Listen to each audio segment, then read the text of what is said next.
is the day after the accident.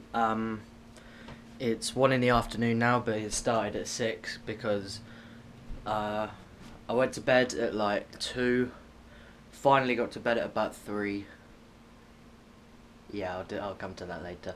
And then woke up at 6. I'm so tired because I've had no sleep. But yeah, this is what they've given me. To A&E this morning because it was still really bad. I did have it in a sling, you know, like wrapped over my shoulder, but I was just like, no, I'm not walking around like this all day. No, I want to, you know, my arm. I actually can't do anything, but I would like to at least have movement in my arm.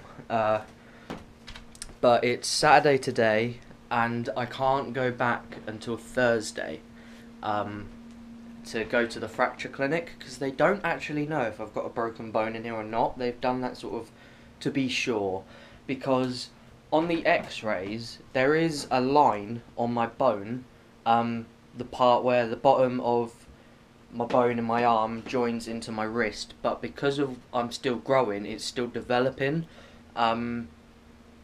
Because your bones grow by sort of adding bits to the top and the bottom, that's what he was saying. So the bit that's, you know, pretty much brand new bone has, by the look of the x-ray, it's either a shadow or the brand new part of my bone has just been cut in half. And then it's like risen upwards, and because it's kind of an important part to my bone, he says it needs to have a separate x-ray, and if it is that, it needs to have an I'm really sorry for the shaky camera, by the way. My left arm is still a bit iffy, but it's a lot better than holding it on that arm.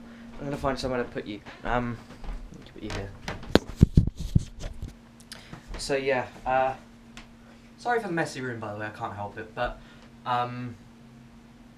yeah, it needs to have a separate x-ray just for that bone, like somewhere in here.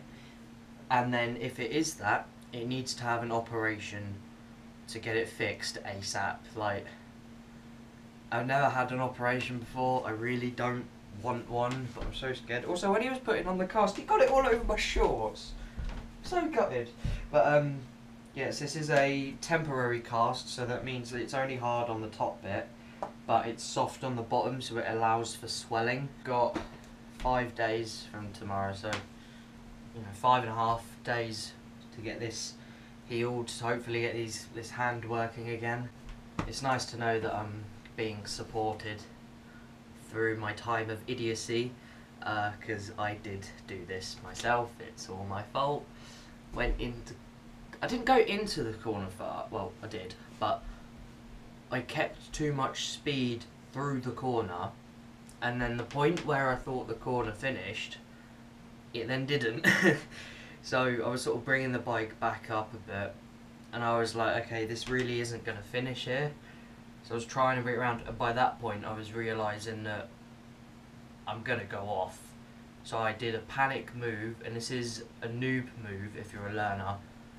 You grab the front brake, and if you grab the front brake, you're liable to lock in your front wheel, but also your bike, well, if it's at an angle, it will rise forward, it will come up, and you will go in a straight line, which is exactly what happened.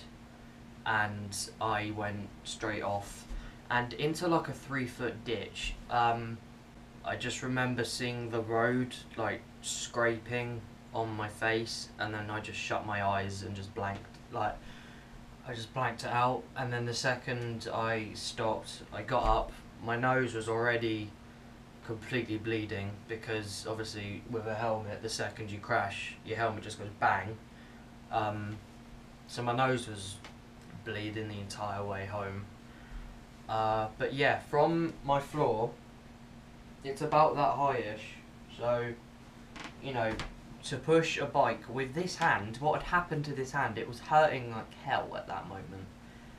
And I literally had to go, right, throttle, clutch, brake, like, you know, okay, 3, 2, 1, throttle, push, brake, you know, I had to do it in stages. But the fact that like 7 cars or so went past, none of them helped me. It's really annoying. Right, just, oh, I'm just, It's literally going right the way up my arm. It's so annoying. But yeah, like I can't think of what I was saying. So I'm gonna end the video here. But yeah, day 2 or day 1, in fact. You know, of what's happened. So left arm is getting easier, as you can see. As you can see, I can get that straight now, and I can get it up to about here now. So the left arm's not a problem. That's got a lot of movement. It's got a lot of movement to it, so that's all good. The right arm, as you can see, is a little bit more damaged. So, you live and you learn, I guess. So yeah.